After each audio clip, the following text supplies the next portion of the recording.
Okay, so this first video is going over the multiple choice questions from the grade 11 exam. So the first one started off with just simply listing which were vector quantities, which were scalars, how many scalars were there. So looking at here, the only one that was a vector was acceleration. Energy, mass and temperature don't have directions, so they are scalars, so it was question 3. Number 2 was asking us then to use our uncertainty rules here to work out what the angular speed uncertainty was. So omega is 2 pi over t, so it's a division at this point. So when we are using a division, we add the percentage uncertainties to get the final one. Well, we actually have no uncertainty for 2 pi, so it was 0 plus 5%, so the percentage uncertainty was still just 5% for the angular, angular speed there. The next one then was an efficiency equation. We have to remember efficiency is useful power divided by the input power, okay, or in this case, what we're looking at here is our lifting power, so the energy that's being used to lift the object, that's our useful one, and then the input energy was the electrical power that is given, and again, we turn it into a percentage at the end.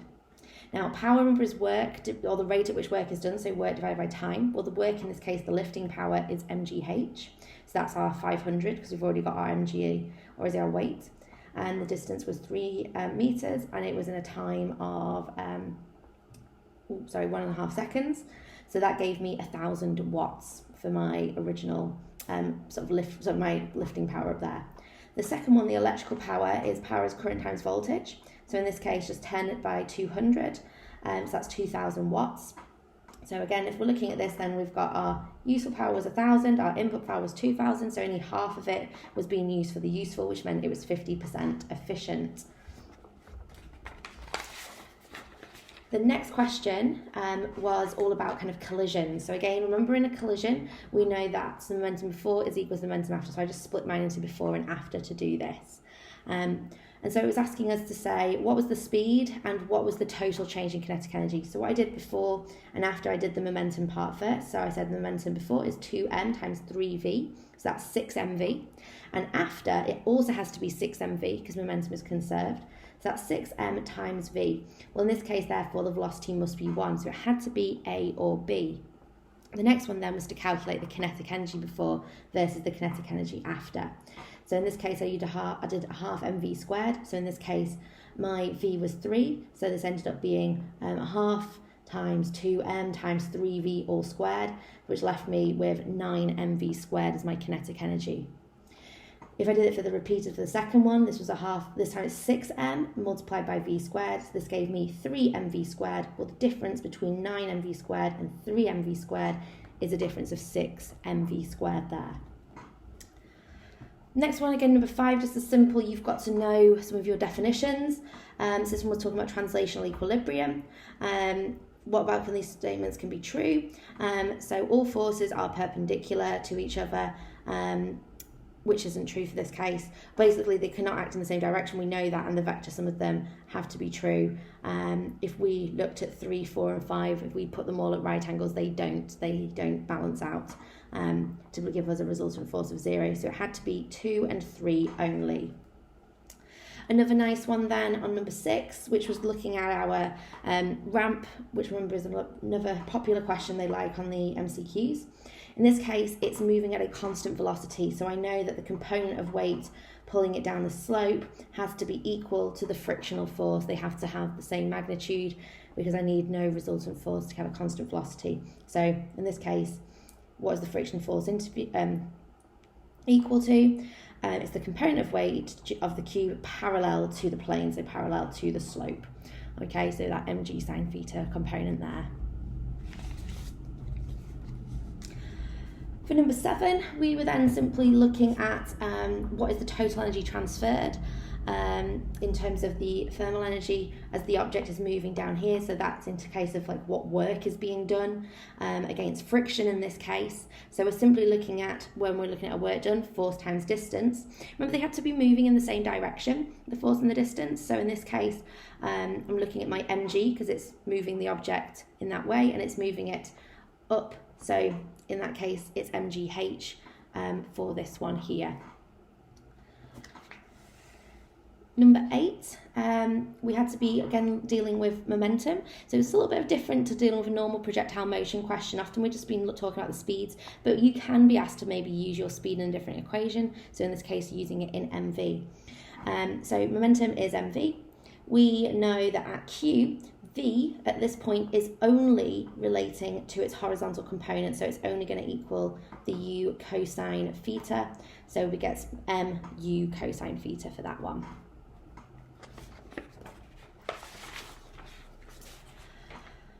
Number 9, again, an interpreting graph question. So we have our velocity time graph, and it's asking us to tell us which was the correct displacement time graph for this.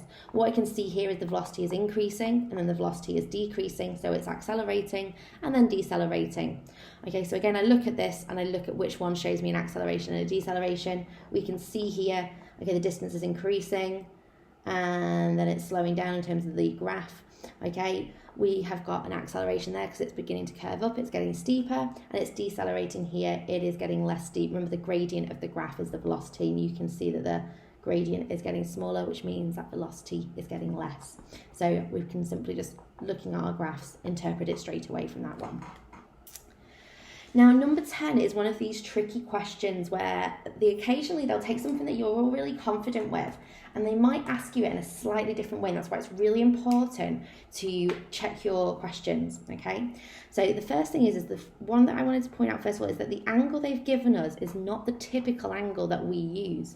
So if you've memorized things like v sine theta or v cos theta, you have to be really careful with this one, okay? Because it's opposite to what we're usually using for. In this case, the vertical component is u cos theta, and the horizontal component is u sine theta. Okay, so just being really aware that's our horizontal velocity, and our u cos theta is our vertical velocity. You'll actually see that I incorrectly wrote it straight away as well. So it does trip people up. It's asking me for the time. Remember, we can deal with it to half the way, but we'd have to double the time at the end. So I just wrote down my suvat over the side, and then I said, okay, v is equal to u plus at.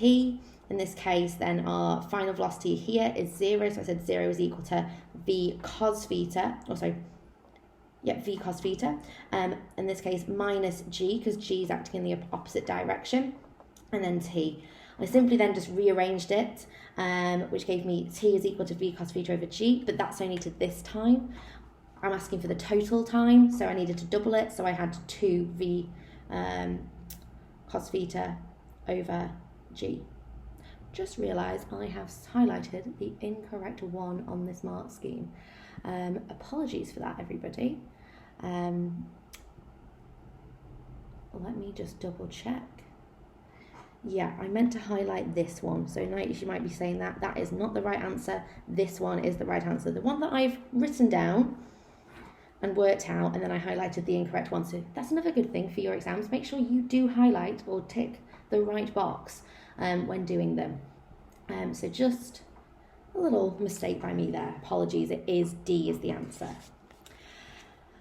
Okay, question 11. Tells me I have a bicycle. It's coming from rest from a speed using the brake. They're using the back brake. The brake has a specific heat capacity. Half of the kinetic energy is absorbed by the brake. Okay, so what is the change of temperature in the brake? So essentially here, I've got half of my kinetic energy is going to have my change in heat energy there, so my mc delta t. At this point, I can just write them in. So I've written half of a half mv squared. Well, that's mv squared over 4 is equal to mc delta t. Simply rearrange. Delta t is equal to big M, because it's the mass of the bicycle, v squared, over 4m, okay, the mass of my brake, and then c. So it was coming out as A there. Okay. Next one, again, you have to remember your assumptions of your kinetic model of an ideal gas. We know that the forces are negligible. We ignore the forces between them. We know that the time of the collisions is insignificant. We ignore them. We know that the volumes are insignificant. We haven't ever discussed momentum with them, but that is the one that we are not dealing with, or is not an assumption of our ideal gases. Okay, the next one was all then about looking at gases again, but this time we were looking at if we had two different volumes and they were connected by a little pipe or a little tube, what would happen if we opened the tube? So at the beginning, we have P1V1 and we have P2V2. We're going to open them up and they have to equal then P3V3. Okay, again, just using our pressure volume algebra in that. So the sum of these two have to equal the pressure volume of our new system, because we are dealing with an ideal gas, so our PV equals nRT is going to be exactly the same. So in this case, I had 100 and we had 4 for our X1, and then for our Y1 we had 6 for our volume and 50 for our pressure. So we had 400 and 300, so I had a total system of 700.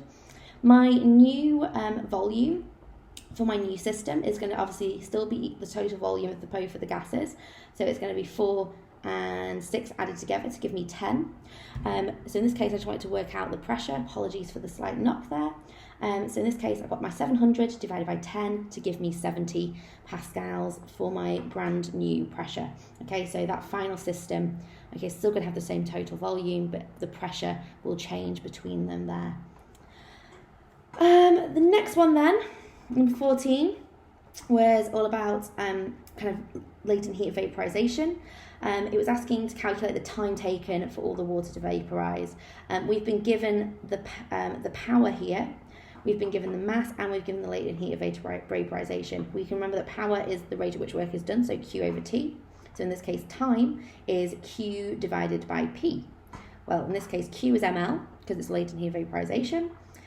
So I can just simply plug the values in, so 0.4 times 2 times 10 to the 6 over 2 times 10 to the 3. I just had to remember here, this was kilowatts and this was megajoules, so just remembering about those factors of 10, which basically gave me 0.4 times 10 to the 3, which is 400. So 400 seconds for it to vaporize. Okay, we're going to do the last one for this video, and then offer number 15, and then I'll make a second video for the rest of them. The next one then was asking, this one actually was a really quick, easy one. It was a solid substance has just reached its melting point. Which of the graph shows the distribution between temperature and energy? Well, during a phase change, once it reaches its melting point, it has to melt. It remains at a constant temperature. The temperature does not change. The only one that shows that was number C.